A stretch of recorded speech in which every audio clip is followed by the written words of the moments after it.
오늘 우리가 나눌 말씀은 요한복음 2장 1절에서 3절 말씀 나누겠습니다. 다 같이 봉독하시겠습니다. 갈릴리 가나에서 결혼식이 있었다. 예수님의 어머니도 거기 계시고 예수님과 제자들도 초대를 받아 가셨다. 그런데 포도주가 떨어졌다. 아멘. 오늘 말씀은 인간의 한계, 주님의 시작점이라는 말씀으로 은혜를 나누고자 합니다. 오늘 갈릴리 가나에서 예수님의 친척분이 아마 결혼식이 있었던 것 같아요. 예수님도 초대를 받아 갔을 뿐만 아니라 제자들까지도 다 초대를 받아 갔고, 어머니는 거기서 직접 또 함께 있는 걸 보면 아주 가까운 분의 결혼식이었던 것 같아요. 그런데 포도주가 떨어졌어요. 포도주는 그 당시에 축제에서 가장 중요한 음식이었어요.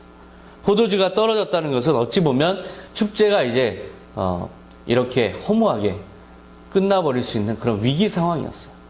많은 사람들과 함께 신랑, 주인, 또 신부, 그리고 연애를 맡은 또 여러 종들이 다 우왕좌왕하고 이거 어떻게 합니까? 발만 동동 구르는 상황이에요. 그 밤에 어디 가서 포도주를 사올 수도 없고 조달할 수도 없는 그런 위태로운 상황에 빠졌어요.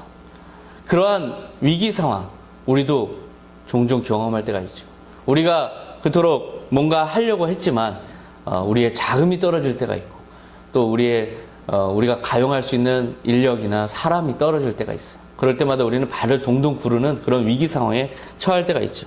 앞이 캄캄하고 때로는 굉장히 삶을 더 살아갈 의미조차 못 찾을 때도 있어요. 자, 그런 위기 상황에서 마리아는 예수님에게 찾아왔어요. 그리고선 이렇게 말씀하는 거예요. 포도주가 떨어졌다.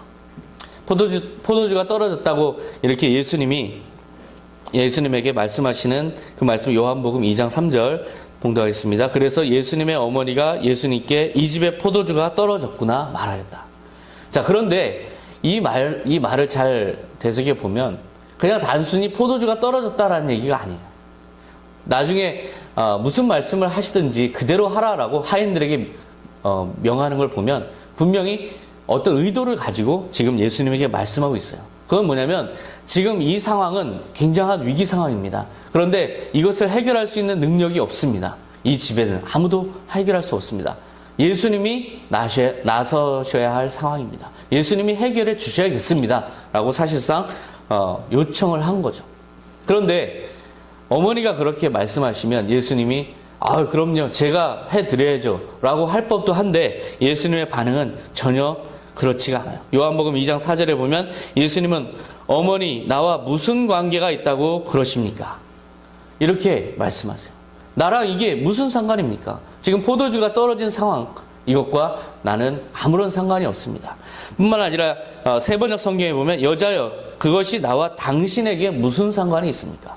나뿐만 아니라 지금 어머니에게도 무슨 상관이 있습니까? 우리가 개입할 일이 아닙니다. 라고 예수님께서 현실적으로 얘기한 거예요. 현실적으로 보면, 상식적으로 보면 다 이해가 되는 말씀이세요. 당연히 아무 상관이 없죠. 만약에 누군가가 와서 자기의 곤란한 상황을 얘기하고 그것이 마치 내가 해결해 줘야 될 것 같은 어떤 그런 요구로 나에게 누군가 요구한다면, 그런 청을 한다면 우리도 그럴 때가 있죠. 나랑 이게 무슨 상관이지? 내가 지금 나설 때가 아닌데? 이렇게 생각할 때가 있죠.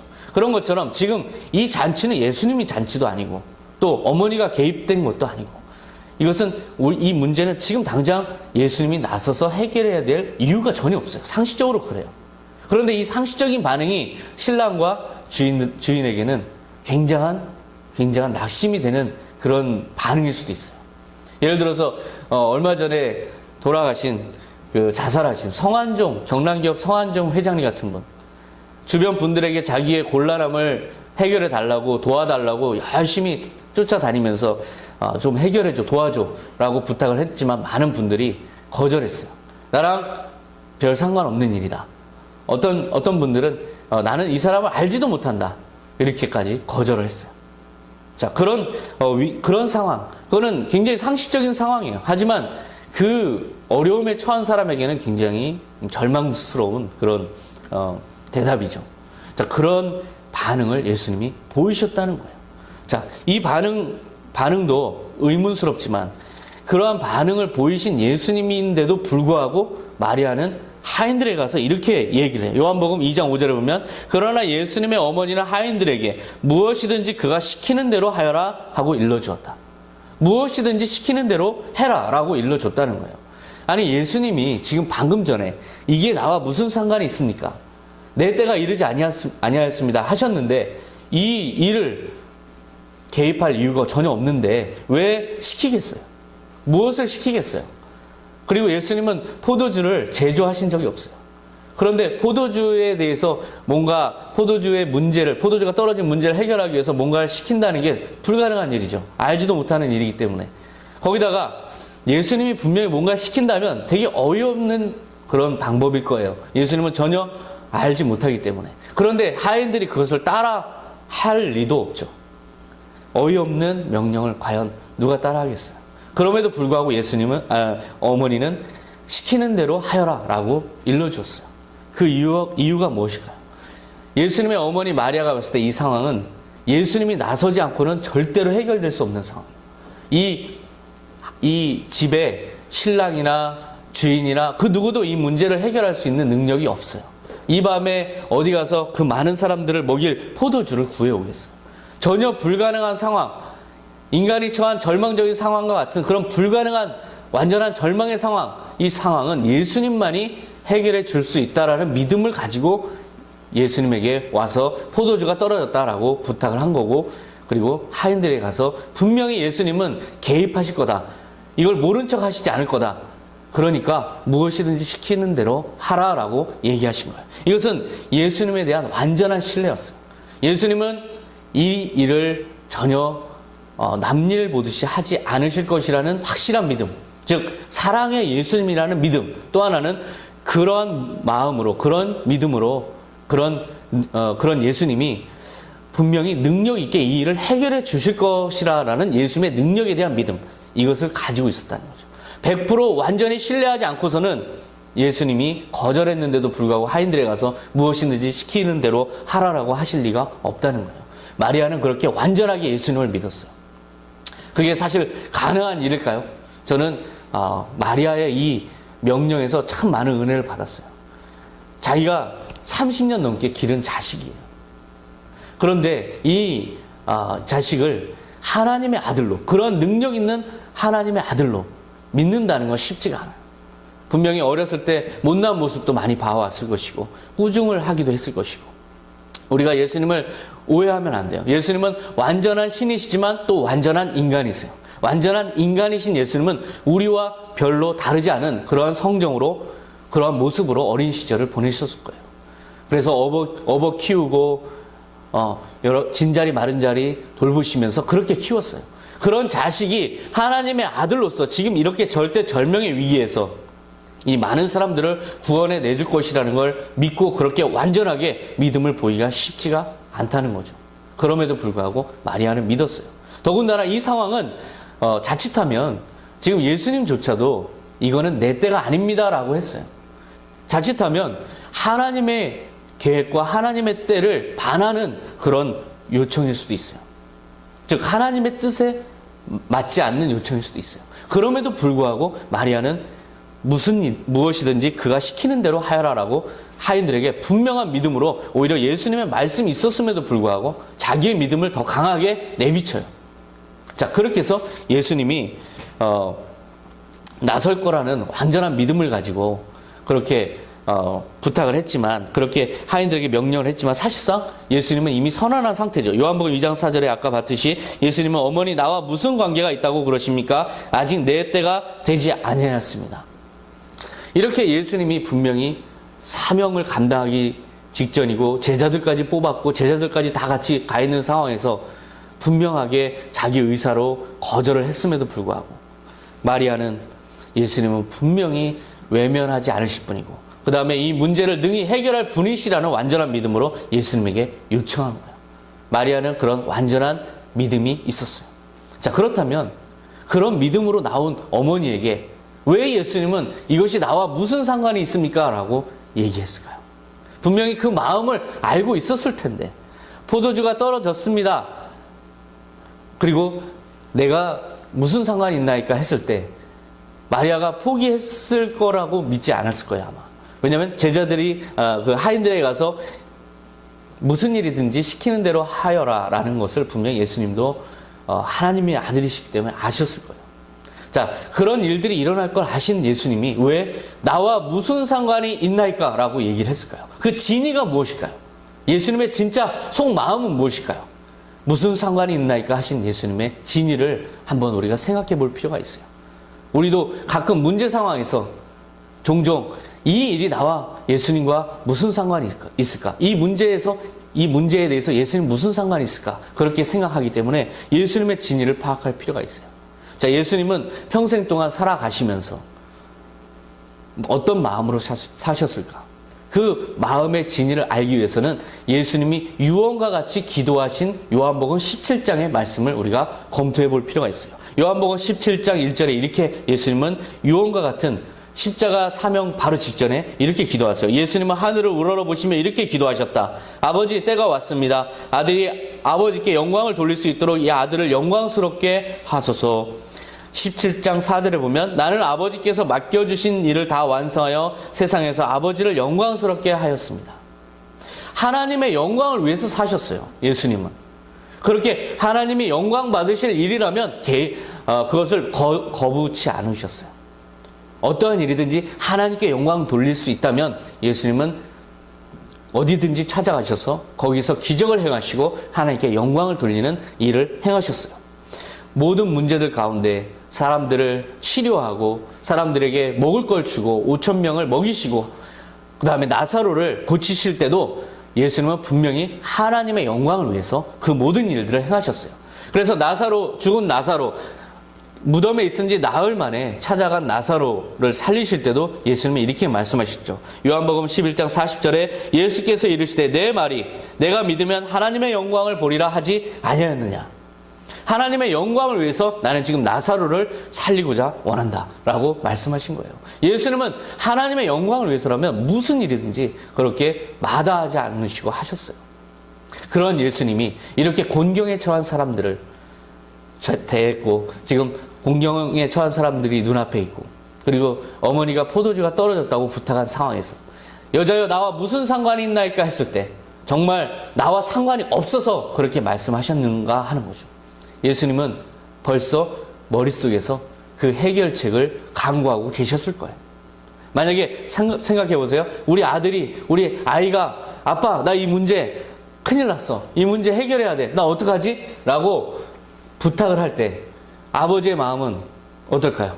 그거 나랑 상관없어. 내가 지금 개입할 일이 아니야. 이렇게 얘기를 한다 해도 그 머릿속에는 뭘 고민하고 있을까요? 벌써 해결하고 있죠. 벌써 해결책을 강구하고 있죠. 이 문제 어떻게 해결해 주지? 어떻게 해결해서 얘를 기쁘게 해주지? 그리고 이 해결을 통해서 우리 아들과 내가 어떻게 돈독해지지? 그걸 고민하고 있을 거예요. 마찬가지로 예수님도 우리가 문제를 가지고 갔을 때 비록 그분이 이 문제가 나와 무슨 상관이냐라고 할지언정 그 마음속에는 이미 해결을 강구하고 계시다는 거죠. 이것을 우리는 믿는 믿음이 필요해요. 그래서 이사야서 65장 24절에 그들이 나를 부르기도 전에 내가 대답할 것이며 그들이 말을 끝맺기도 전에 내가 그들의 기도에 응답할 것이다. 바로 하나님의 마음은 그거예요. 하나님의 마음은 우리를 너무나 사랑하시기 때문에 우리가 난처한 상황에서 구하는 모든 것들에 대해서 그 구하기도 전부터 해결책을 우리의 표정만 보고도 해결책을 강구하고 계시다는 거죠. 그토록 사랑이 많으신 예수님이 지금 이 잔치 자리에 함께하고 계셨어요. 이 잔치 자리에서 곤란한 상황에 처해 있으면 이제 그분이 나서야 될 때가 맞는 거예요. 예수님은 그렇게 우리를 사랑하시기 때문에 우리가 문제 속에 있을 때 해결해 주시기를 원하세요. 또한 그럴 수 있는 그런 능력을 가지신 분이에요. 하나님의 영광을 위해서 그 다음에 너무나 사랑하시기 때문에 우리의 모든 곤란한 상황을 먼저 찾아오셔서 해결하기 원하신다는 거죠. 그래서 풍랑을 만난 제자들이 새벽 4시에 갈릴리 호수에서 배가 바람에 거슬려서 굉장한 위태로운 상황일 때 예수님께서는 건너편 산에서 기도하고 계셨어요. 그냥 말씀으로 풍랑아 잔잔해라 라고 할 수도 있는데 예수님은 물 위를 걸어서 오셔서 제자들에게 직접 말씀하셨어요. 마가복음 6장 48절에 보면 바람이 거스름으로 제자들이 힘겹게 노젓는 것을 보시고 밤 사경쯤에 바다 위로 걸어서 그들에게 오사 안심하라 내니 두려워 말라. 두려워하지 말라. 안심하라. 직접 그 말씀을 제자들에게 주시기 위해서 찾아오신 거예요. 그렇게 우리가 두려움 속에서 쩔쩔매는 모습을 안타까워하셔서 그냥 풍랑만 잔잔하게 하실 수 있음에도 불구하고 물 위를 걸어서 오시기까지 적극적으로 능동적으로 우리를 찾아오셔서 우리에게 위로하시고 우리를 건져주시기 원하시는 분이 바로 예수님이세요. 우리가 처한 문제 상황도 그러할지언데 우리가 처한 운명의 문제, 즉 우리가 죄와 사망의 권세로부터 완전한 영원한 형벌을 받을 수 있는 그 위기 상황을 해결해 주시기 위해서 하늘 권세 보좌를 다 내려놓으시고 이 땅에까지 찾아오셔서 친히 십자가에서 우리의 죄를 담당하신 예수님이세요. 그토록 우리를 사랑하시는 분이세요. 히브리서 2장 14절 말씀에 예수님은 자신의 죽음을 통해서 죽음의 권세를 잡은 마귀를 멸망시키시고 일생 동안 죽음의 공포에서 종살이하는 모든 사람들을 해방시키려 하신 것입니다. 죽으시기까지 우리를 사랑하신 그 예수님이 오늘 우리가 처한 문제, 비록 나와 무슨 상관이 있느냐라고 말씀하실지언정 그것은 진리가 아니라는 거죠. 예수님의 진리는 내가 개입하기 원한다. 나는 준비되어 있다. 너의 문제를 해결해 주기 원한다. 라고 하시는 게 그분의 진의라는 것이죠. 우리는 이 예수님의 진리를 알아야 돼요. 그럼에도 불구하고 예수님은 마리아에게 왜 나와 무슨 상관이 있나이까 하셨을까요? 이것은 거절의 표시가 아니에요. 거절의 표시가 아니에요. 그 다음에 나오는 말씀을 보세요. 내 때가 아직 이르지 아니하였나이다. 그 내 때가 무엇일까요? 이 내 때의 의미를 우리는 이제 찾아 들어가면 돼요. 예수님은 그 이후에 마리아의 믿음을 받으셨어요. 마리아는 곧바로 그 예수님의 액면상은 거절의 의사표시를 받고 나서 하인들에게 가서 무슨 일이든지 그가 시키는 대로 하라라고 얘기를 했죠. 마리아는 완전하게 예수님을 하나님으로 믿었어요. 자기가 도저히 믿을 수 없을 수도 있는데 하나님으로 믿었어요. 그 하나님이 분명히 해결해 주실 것이라는 믿음으로 그 믿음의 표시를 누구한테 했어요? 하인들에게 했어요. 하인들에게 그가 무슨 일이든지 시키는 대로 하라는 말씀은 나는 이분을 완전하게 믿는다. 하나님으로 완전하게 믿는다. 내 아들이지만 나는 하나님의 아들로 믿는다라고 믿음을 보이신 거나 마찬가지예요. 히브리서 11장 6절에 말씀하시죠. 믿음이 없이는 하나님을 기쁘시게 하지 못하나니 하나님께 나아가는 자는 반드시 그가 계신 것과 그가 자기를 찾는 자들에게 상 주시는 이심을 믿어야 할지니라. 내가 믿으면 하나님의 영광을 보리라. 그렇게 믿음을 받으시기 원하셨던 거예요. 그래서 믿음을 보여주길 원하는 그런 믿음을 받기 원한다. 내가 믿음을 바르면 그때 내가 역사한다 라고 말씀하신 것과 마찬가지입니다. 예수님은 포도주가 떨어져서 잔치가 끝날 완전한 위기의 상황, 그 순간에 누구도 해결할 수 없는 상황, 그때 문제로부터 절망으로부터 눈앞이 캄캄한 상황, 근데 내가 해결할 줄 믿습니까? 라고 사실상 마리아에게 믿음을 요청한 거죠. 그래서 마리아는 그 믿음을 하인들에게 요한복음 2장 5절에 너희에게 무슨 말씀을 하시든지 그대로 하라라고 믿음을 보인 거예요. 우리에게도 그런 상황이 있죠. 이 문제 과연 예수님과 나와 무슨 상관이 있을까? 내가 이렇게 저지른 문제, 물론 이제 우리가 외부의 어떤 환경의 변화 때문에 아니면 외부의 누군가의 어떤 잘못 때문에 우리가 곤란한 상황을 처했다면 당연히 당당하게 주님 이 문제 해결해 주세요라고 하겠죠. 근데 그런 상황보다는 내가 잘못을 저지른 경우가 더 많아요. 내가 너무 욕심을 부려서, 내가 너무 무리해서, 또는 내가 오판해서 내가 다른 뭔가를 이용하려고 하다가 자기가 자기 그물에 빠진 그런 상황이 더 많아요. 자, 그럴 때는 이런 생각이 들어요. 아, 이거 예수님한테 내가 이 문제 해결해 달라고 할 만한 자격이 있나? 아, 이걸 내가 예수님에게 내가 잘못해서 이렇게 문제가 터진 건데 예수님한테 이거 구해달라고 이거 요청해도 되나? 그런 생각이 들 때가 있어요. 아, 이 문제 정말 예수님과 아무 상관이 없는 거 아니야? 이거 나의 잘못인 거 아니야? 그러니까 내가 바뀌어야 되고 내가 문제 해결해야 되는 거 아니야? 이렇게 생각하는 게 가장 큰 위험이에요. 만약에 우리 아들이 잘못을 저질렀어요. 그런데 평상시에 아빠가 맨날 얘기를 했어요. 너 무슨 문제 있으면 아빠한테 당장 끙끙거리지 말고 가져와라 라고 이제 항상 말을 일러놨어요. 근데 아들이 잘못을 저질렀는데 완전히 자기가 잘못한 거야. 자기가 아버지가 하지 말라는 거 친구들하고 같이 하다가 잘못돼가지고 사고를 쳤어요. 경찰서에 가서 이제 경찰관한테 지금 조사를 받아야 되는 상황이에요. 이제 자기가 감당할 수가 없어요. 이 상황은. 결국 집에까지 연락이 갔고 아버지가 와서 이 문제를 해결하고 나서 데려가면서 아이에게 뭐라고 할까요? 왜 진작 얘기 안 해? 내가 너 문제 있으면 언제든지 혼자 끙끙거리지 말고 얘기하라고 했잖아. 그러지 않을까요? 이 문제 너가 저질렀으니까 네가 해결해야지 왜 나한테까지 오게 했냐라고 하지 않죠. 진작 얘기하지. 왜 이 일이 이 지경이 될 때까지 너는 혼자 끙끙거리고 있었니? 응? 내가 그런 문제가 있으면 바로 아빠한테 얘기하라고 했잖아 라고 얘기하지 않을까요? 예수님도 마찬가지예요. 우리가 우리의 문제 때문에, 나의 잘못 때문에 어떤 내 위기 상황에 빠졌을 때 우리의 마음속에는 이런 생각을 할 때가 있어요.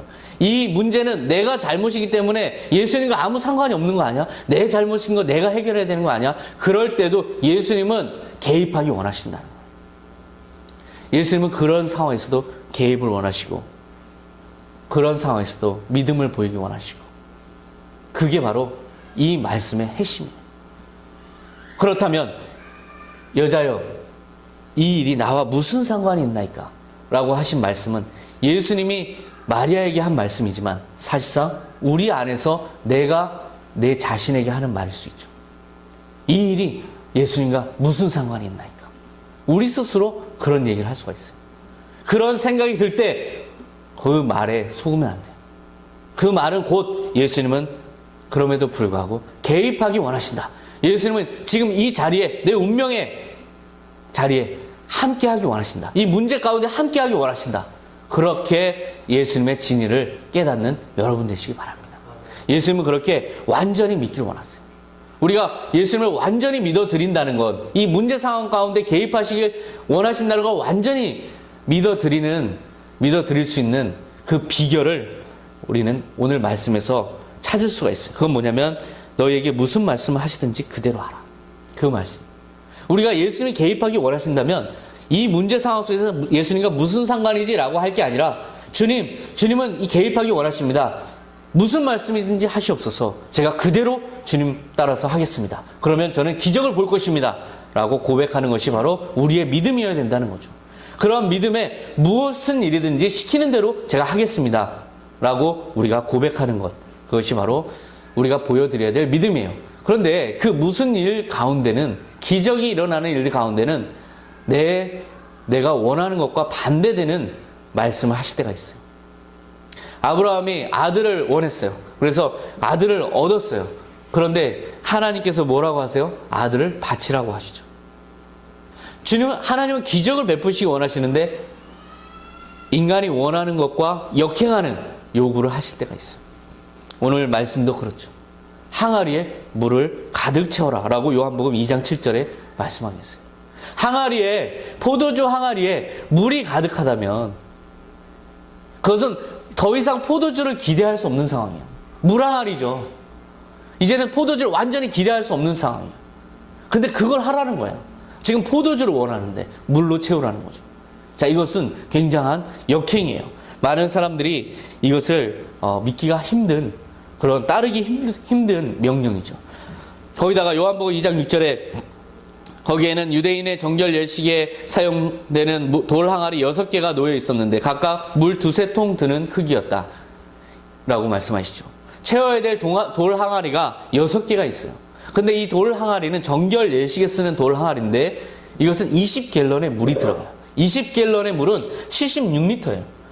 76리터라는 건 우리 1.5리터 PT병이 거의 60개 가까이 들어가는 그런 거예요. 한 항아리에. 그러면 그게 6개가 있었으니까 456리터를 채워야 돼요. 그 밤에. 지금 우리가 수돗물로 막 채우듯이 그렇게 신속하게 채울 수 있는 그런 사회가 아니었어요. 무물에서 물을 길어다가 채워야 돼요. 그러니 한두 명이 필요한 게 아니죠.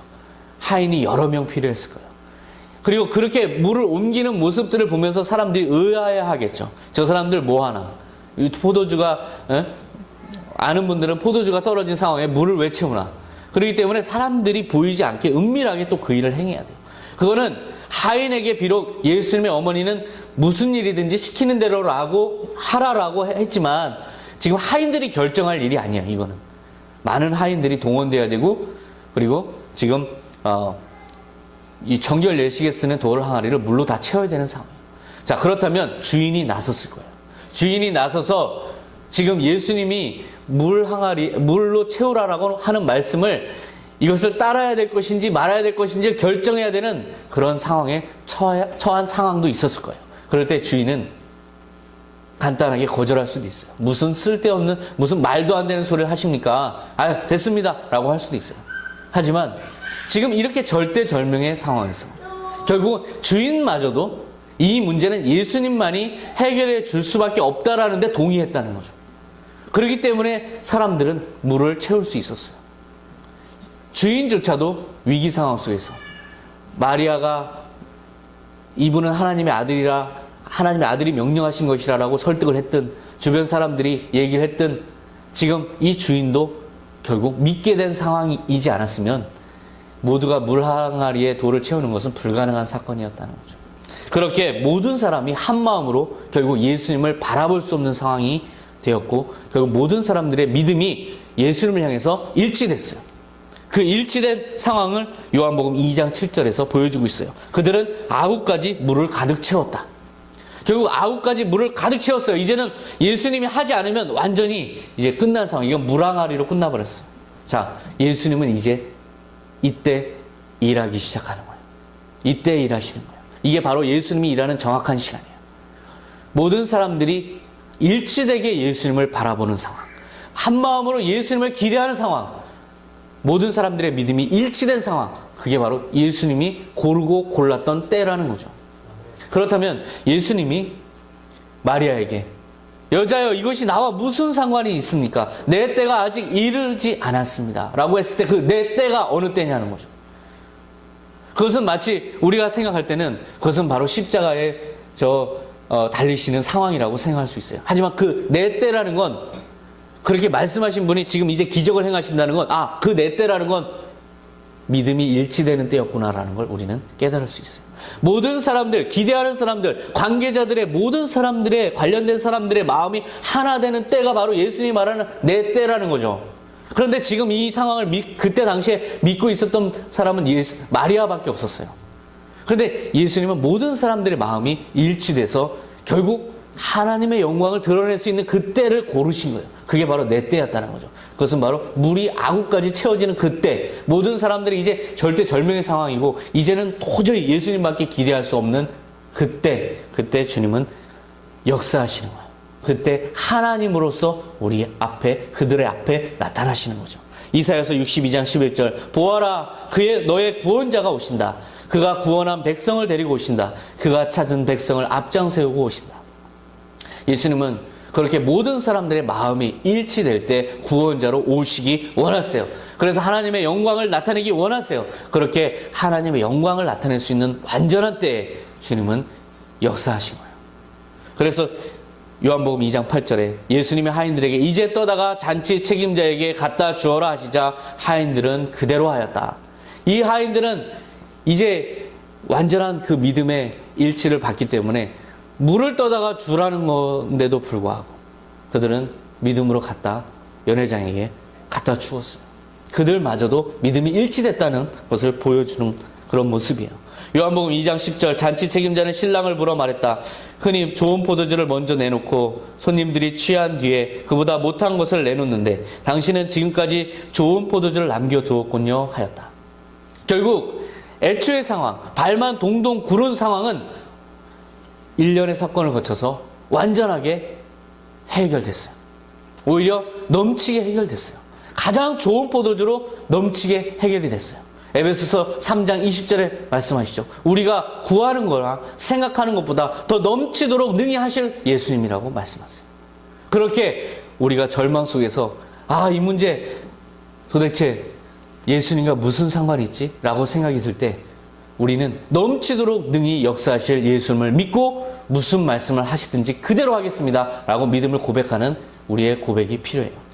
그리고 또한 우리와 함께 믿음 생활하는 공동체 또는 우리의 직장, 우리 가족 모두가 한 마음으로 한 뜻으로 그 믿음이 예수님을 향해서 모아질 때 주님은 그때를 보신다는 거죠. 그때 주님은 역사하셔서 하나님께 영광을 돌리고 우리의 믿음이 더욱 커지기를 원하신다는 거죠. 요한복음 2장 11절 예수님이 갈릴리 가나에서 처음으로 이런 기적을 행하여 그의 영광을 나타내시자 제자들은 예수님을 믿게 되었다. 결국 예수님이 일련의 사건을 거쳐서 기적을 베푸신 궁극적 목적이 무엇일까요? 그것은 자신의 영광을 드러내면서 곧 하나님의 영광을 드러내는 것. 그리고 무엇보다 제자들이 믿게 하는 것.